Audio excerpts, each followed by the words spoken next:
नमस्कार, मैं हूं सपना पांडे और आप देख रहे हैं न्यूज नेत्रा का special segment health Netra.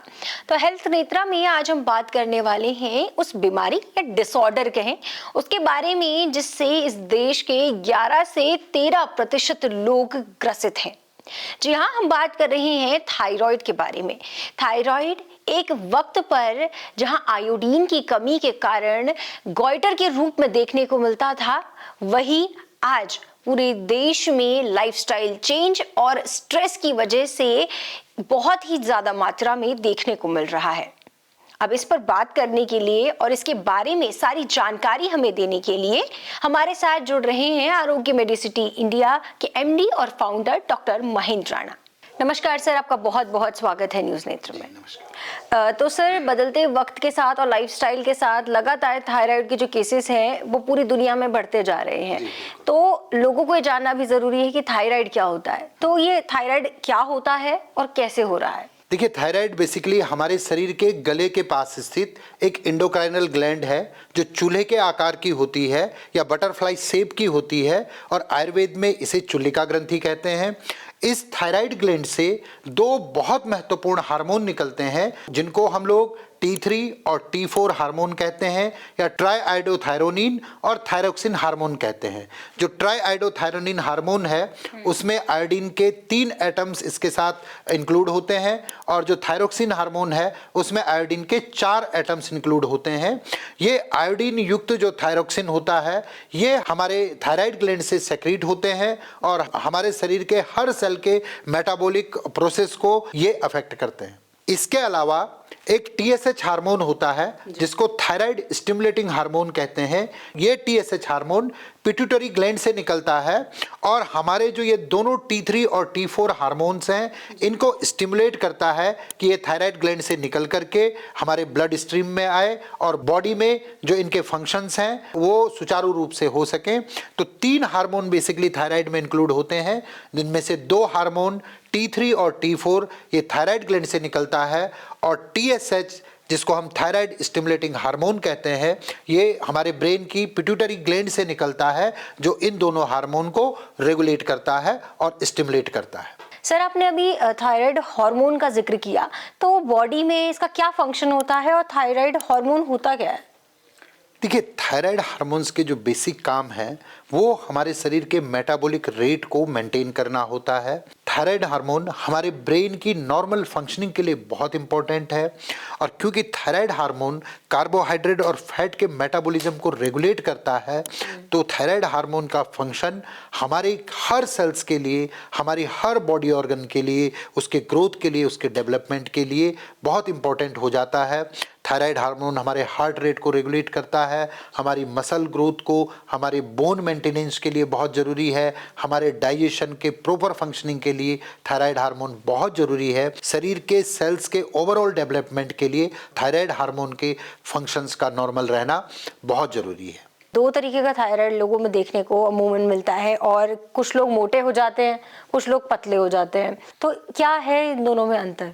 Hypothyroidism अगर किसी व्यक्ति को है जहां पे जो हमारे T3 और T4 हार्मोन नॉर्मल से कम निकल रहे हैं, तो उस व्यक्ति का मेटाबॉलिक रेट बहुत स्लो हो जाता है, वो बहुत कोल्ड सेंसिटिव हो जाता है, उसमें अनएक्सप्लेन्ड वेट गेन होने लग जाता है, साथ ही साथ में उसका हार्ट रेट स्लो हो जाता है, उसकी बॉडी ग्रोथ स्लो हो जाती है, उसको शरीर में थकान महसूस होती है, उसमें लेथार्जीनेस आलसपन बहुत ज़्यादा आ जाता है। इसके साथ ही साथ में उसकी बोन में, जॉइंट में, मसल्स में वो पेन फील करता है, उसका हेयर फॉल बहुत ज़्यादा होने लग जाता है, खासकर महिलाओं में बाल जो हैं वो थिन और फ्रेजाइल होने लग जाते हैं। साथ ही साथ में हाइपोथायराइडिज्म वाला व्यक्ति कोल्ड सेंसिटिव हो जाता है, उसको बहुत ज़्यादा ठंड लगती है, उसको नींद बहुत कम आती है, वो यहाँ तक कि वो डिप्रेशन जैसे सिम्टम्स भी उसकी बॉडी में आने लग जाते हैं।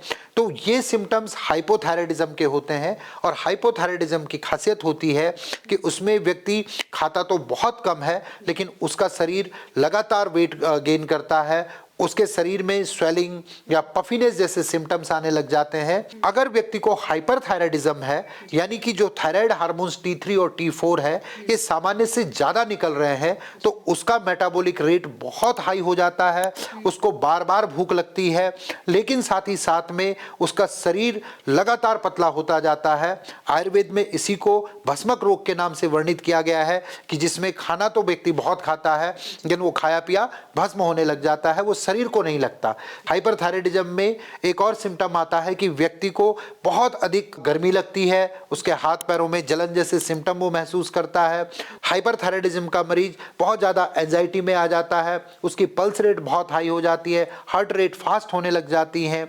तो ऐसे सिम्टम अगर व्यक्ति को आ रहे हैं तो उसको हाइपरथायराइडिज्म है। तो ये डिफरेंशिएट करना बहुत जरूरी होता है कि व्यक्ति में अगर थायराइड की प्रॉब्लम है तो वो हाइपोथायराइडिज्म है या हाइपरथायराइडिज्म है। इसके लिए आपको अपने चिकित्सक से मिलना चाहिए, वो आपके कुछ ब्लड इन्वेस्टिगेशन कराएंगे, तो उस आधार पे आपके डॉक्टर ये डिसाइड करेंगे कि आपको हाइपरथायराइडिज्म है या हाइपोथायराइडिज्म है। और कोई सर्टेन एज होती है कि इस एज के बीच में ही थायराइड के सिम्टम्स दिखेंगे?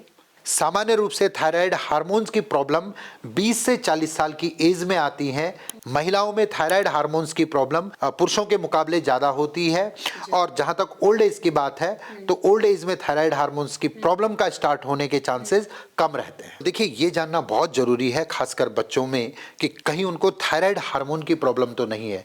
तो इसके लिए जो सिम्टोमेटिक हम लोग देख सकते हैं कि हम लोग बच्चे में वॉच करें, ग्रोइंग चाइल्ड में वॉच करें कि क्या उसका खाना पीना, उसका डाइजेशन ठीक है, साथ ही साथ में जो उसका ग्रोथ रेट है वो नॉर्मल है या नॉर्मल से स्लो हो रहा है। इसके साथ साथ कॉन्स्टिपेशन एक बहुत इंपॉर्टेंट सिम्टम है कि अगर बच्चे को लगातार कॉन्स्टिपेशन है तो कहीं वो स्लो मेटाबॉलिक रेट की वजह से या पुअर डाइजेशन की वजह से वो कॉन्स्टिपेशन तो नहीं है। ये भी बच्चों के थायराइड में देखने को मिलता है कि बच्चे बहुत क्रॉनिक कॉन्स्टिपेशन से परेशान रहते हैं। ग्रोथ रेट, बॉडी डेवलपमेंट, ये देखना बहुत जरूरी है, इस पर वॉच करना बहुत जरूरी है कि अगर बच्चे का ग्रोथ रेट बहुत स्लो हो रहा है या बच्चे में मेंटल रिटार्डेशन के सिम्टम्स हैं, बच्चा मानसिक रूप से उम्र के साथ विकसित नहीं हो रहा है, जो उसके ग्रोथ साइन होते हैं वो उसकी उम्र के साथ मैच नहीं कर रहे हैं, तो उसको थायराइड हो सकता है। अगर माता पिता में से किसी एक को या दोनों को थायराइड है तो बच्चे को जेनेटिकली या हेरिडिटिकली भी थायराइड की प्रॉब्लम हो सकती है।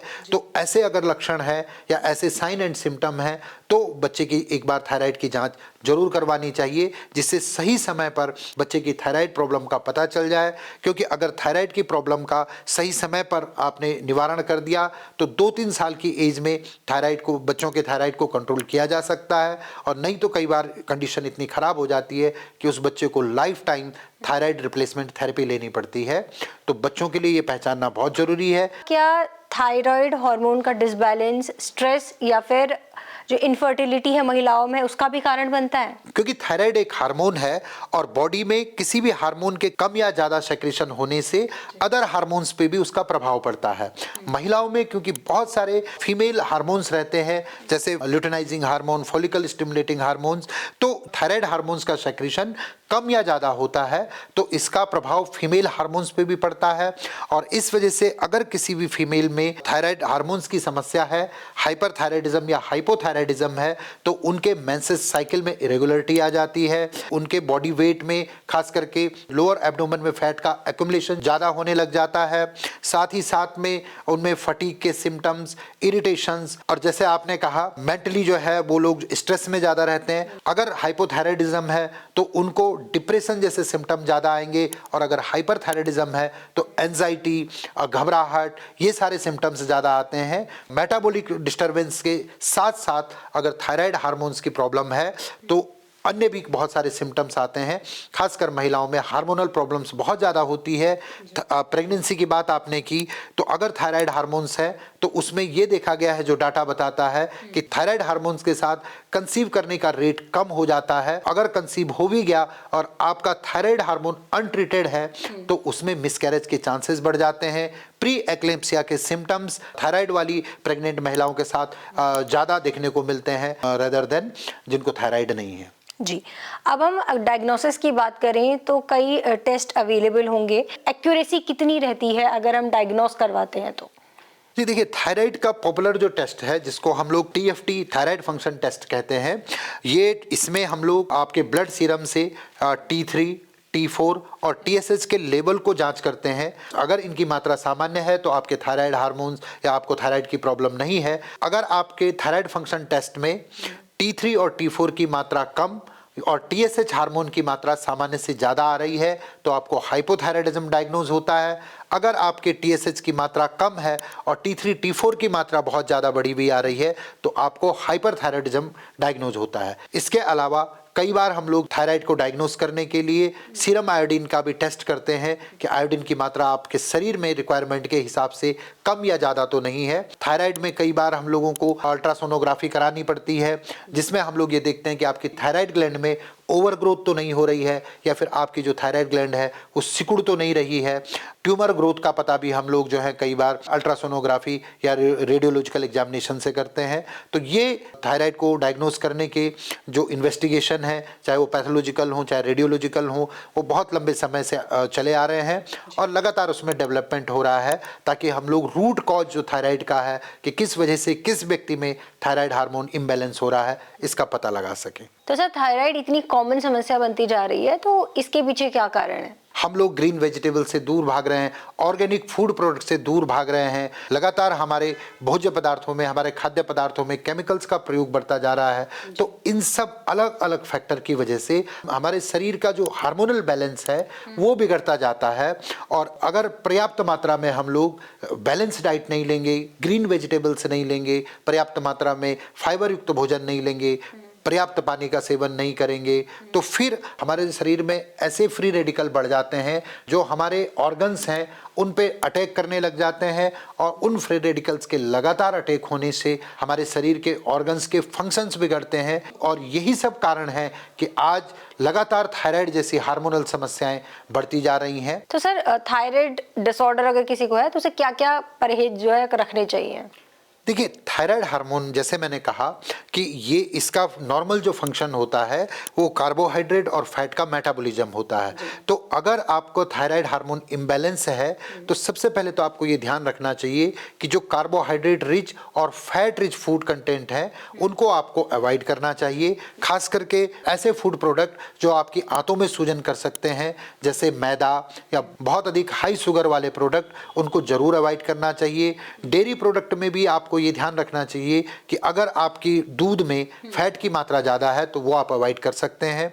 जितने भी फास्ट फूड हैं, ग्लाइट्रोजन रिच जितनी भी हरी सब्जियां हैं जैसे ब्रोकली, फूल गोभी, बंद गोभी या कुछ स्प्राउट होते हैं, उन सबको भी हमें थायराइड डिसऑर्डर में अवॉइड करना चाहिए। दूसरी चीज़ हमें ये ध्यान रखनी चाहिए कि अगर हमें हाइपरथायराइडिज्म है तो हमें आयोडीन रिच फूड कंटेंट का और आयोडाइड नमक को अवॉइड करना चाहिए। और अगर हमें हाइपोथायराइडिज्म है तो हमें आयोडाइज्ड नमक और साथ ही साथ में आयोडीन रिच फूड जो होते हैं उनका यूज ज़्यादा करना चाहिए। हाइपोथायराइडिज्म के पेशेंट को जिसका वजन लगातार बढ़ रहा है उसको ओमेगा 3 फैटी एसिड से रिच फूड जैसे हमारे ड्राई नट्स हैं, इसके अलावा जो बेरीज हैं, dry cranberry, dry strawberry, dry kiwi, इनका प्रयोग खूब करना चाहिए। साथ ही साथ में गाजर का प्रयोग हमें जरूर थायराइड में करना चाहिए क्योंकि इसमें खूब आयोडीन और सेलेनियम पाया जाता है। Non fat milk, yogurt, egg white और बीन्स आपके हाइपोथायराइडिज्म में बहुत अच्छा काम करती है, बहुत अच्छे फूड सप्लीमेंट का काम करती हैं।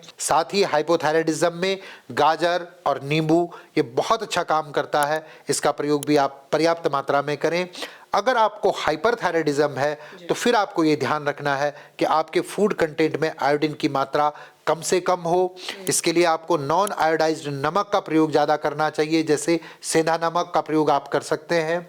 और खाने में आप ओट्स और पोटैटो का सेवन कर सकते हैं। साथ ही आपकी डाइट में maple syrup, Honey, unsalted nuts, coffee without milk, T without milk, इनका भी प्रयोग आप कर सकते हैं।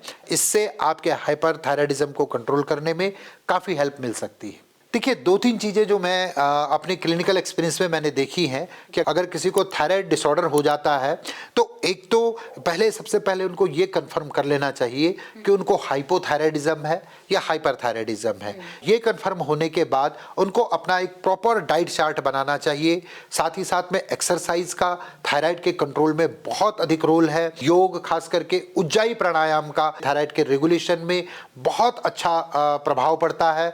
तो हम लोगों को अपनी डेली रूटीन में एक्सरसाइज के साथ साथ योग और प्राणायाम पे भी ध्यान देना चाहिए। थायराइड के रोगियों में अक्सर ये भ्रांति भी देखने में मिली है कि उनके दिमाग में ये रहता है कि थायराइड की दवाई लाइफ टाइम चलनी है, तो वो बिना बीच बीच में थायराइड हार्मोन को टेस्ट कराए बिना वो लोग जो है लगातार एक ही डोज को लगातार ले रहे होते हैं।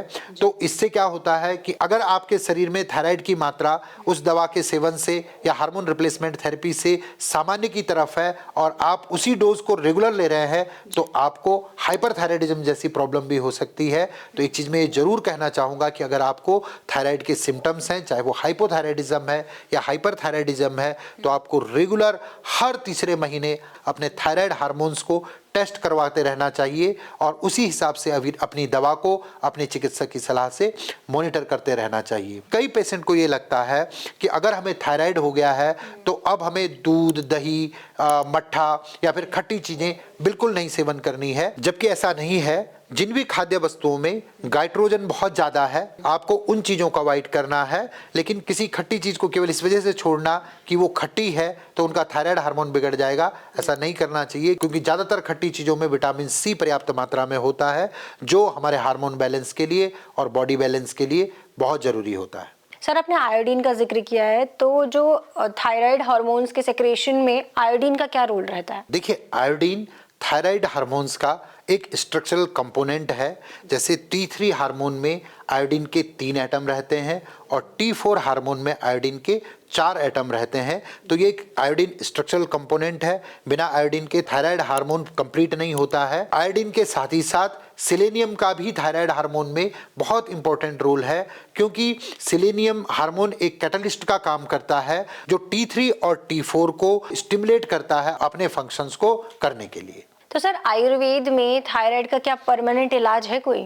आयुर्वेद में हाइपोथायराइडिज्म को एक कफ दोषज विकार और हाइपरथायराइडिज्म को पित्त दोषज विकार माना गया है। और इसमें कफ और पित्त दोष के आधार पर जब हाइपो और हाइपरथायराइडिज्म का ट्रीटमेंट किया जाता है, औषधियों का चयन किया जाता है, तो इसको समूल रूप से ठीक करने की क्षमता आयुर्वेदिक औषधियों में और आयुर्वेदिक चिकित्सा में है। मेरे लगभग 12 साल के क्लिनिकल एक्सपीरियंस में हमने देखा है कि बहुत सारी ऐसी आयुर्वेदिक औषधियां हैं जिनको यदि सही प्रकार से रोगी के वात पित्त कफ की स्थिति के आधार पे हम लोग चयन करके रोगी की चिकित्सा करते हैं, तो उनको साल 1.5 साल के अंदर थायराइड की समस्या से हमेशा के लिए छुटकारा मिल जाता है। बहुत बहुत शुक्रिया सर, आपने हमारे दर्शकों को थायराइड डिसऑर्डर के बारे में बहुत सारी जानकारी दी है। जी, धन्यवाद। ऐसी ही और हेल्थ से रिलेटेड वीडियोस के लिए देखते रहिए न्यूज़ नेत्रा। और अगर आप कोई स्पेसिफिक वीडियो देखना चाहते हैं किसी स्पेसिफिक बीमारी के बारे में, तो आप कमेंट सेक्शन पर या फिर हमारे कम्युनिटी वाले सेक्शन पर जाकर अपना वोट दर्ज कर सकते हैं। धन्यवाद।